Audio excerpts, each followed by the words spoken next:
Is that to me, Alex?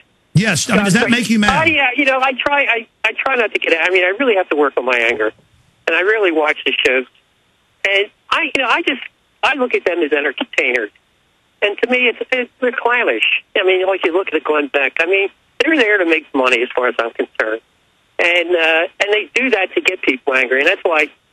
Sometimes you really have to protect yourself and try to stay away from specifically, they are misrepresenting the families. I've interviewed all the heads of the biggest groups, and they all say they have... There's no question about that. But, that they have that kind of power because if people hear it from them, then they'll believe it. And but, I mean, just to be clear on record, you and many other family members and victims are not angry at Charlie. And are you tired of them misrepresenting you and wrapping themselves in the victims?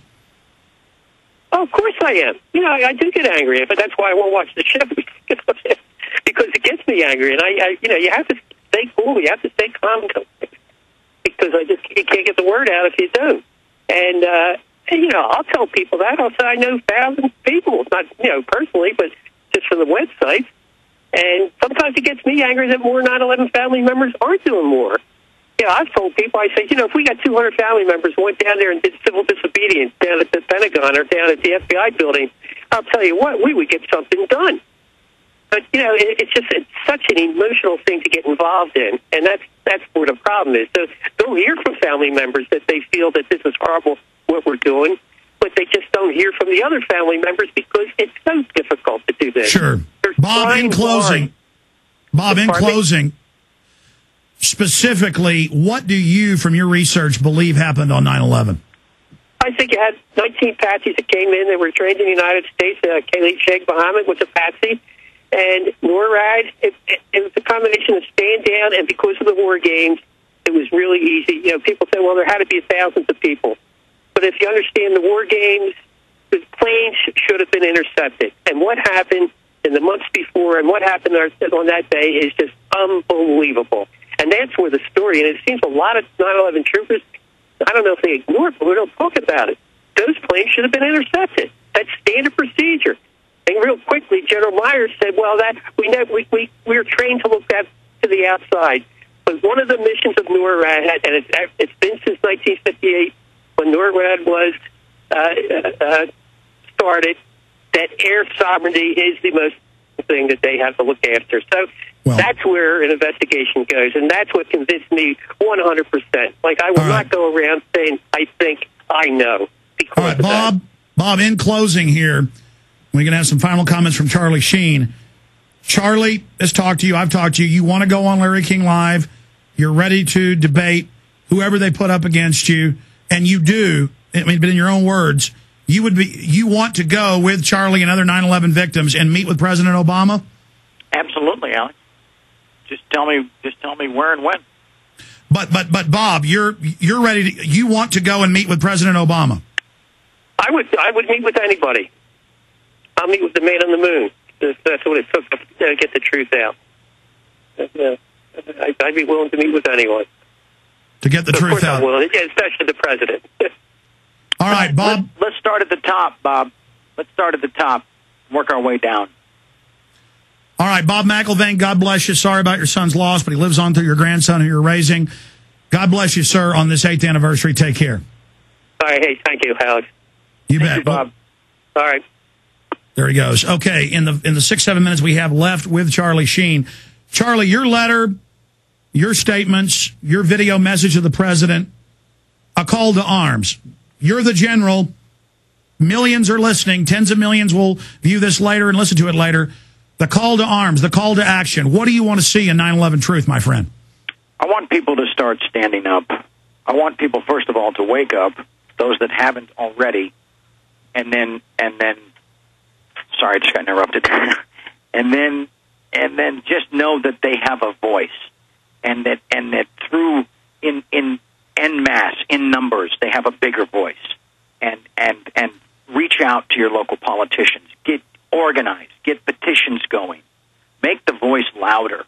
Bring this thing to a point where they cannot ignore it, where it isn't just, a whack job actor from Hollywood talking about fantasy theories. Get involved, people. Get out there. Do something. It's one thing to say, and I really appreciate all the comments and all the support, but take that energy and put it into action. Put it into action and demand the truth. Get on the right side of history with us.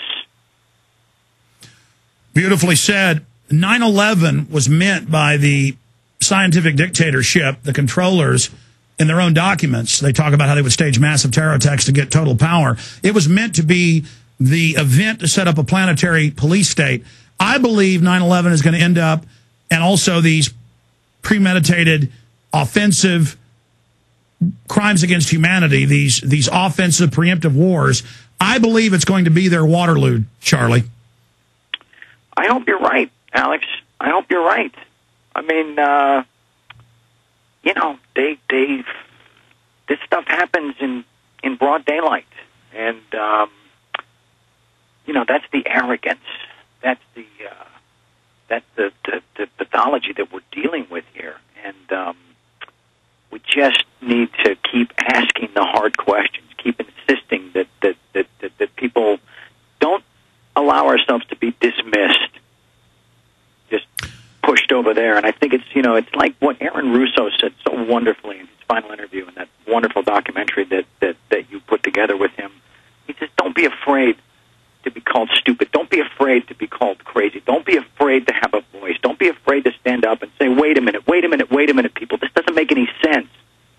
And I'm insisting that somebody look at this. Somebody that has the power to make a change needs to look at this. Enough. Well, Charlie Sheen, your courage is an example to all of us. A man who is the highest paid TV actor out there, 5 children, a great life, and takes a lot of risk. And I know this has been good for your soul, as you said many times to me, food for the soul, but at the same time, very stressful. And if we all lead by your example, we're going to be in a better world, because great tyranny is upon us, and people better get involved. We're being lied to about the banking takeover, the $23.7 trillion. I know you'd also said that the Obama deception, you'd supported Obama, really also helped crystallize that why isn't he calling for a new investigation? What was your take on the Obama deception? I thought it was a masterpiece, Alex. Really, I think it should be mandatory viewing for anybody in this country, especially those who voted for him like myself, and anybody else on the planet that wants the truth about what's really going on. And I would urge people to get it, make copies, hand it out, promote it, insist, organize groups to watch it, hold screenings. I think it is along with Endgame, it is one of the most important documentaries ever produced. And I tip my hat to you for having the courage to deliver such an important historical piece. And I'm just just proud to know you, man. Hey, I'm proud to call you my friend. Hey, I'm proud to call you my friend. We didn't go over all the 20 points that are in your letter. Though? You know what? They speak for themselves. And the mainstream media ain't going over the 20 points either. And what does that say? What does that say, Alex? They won't even talk about them.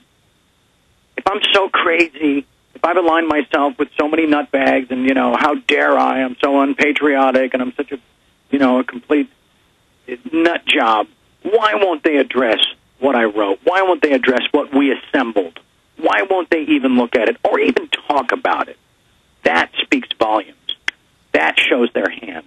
I agree, but I don't want to end this interview in the few minutes we've got left without you getting into Building 7. And you say in the piece, just watch the video of the collapse, and we have a link to the police and firemen saying, we've been told to get back, they're going to blow it up. BBC reports it's fallen completely in its own footprint. Before it falls, then they said, oh, that video is not real. Then they admitted it was real. Then they said, oh, we lost the tapes. Then they said, okay, Reuters told us it had fallen. Yeah, they didn't really have their story straight.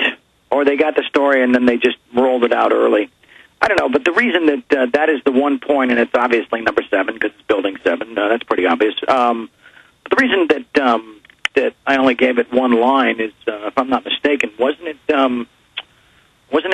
reduced to a footnote in the official report? Yeah, so that's, they gave it that much attention, and the attention that we give it in the piece, I think, is really powerful, because it's just like basically saying, Mr. President, just take a look for yourself. You're a really smart guy.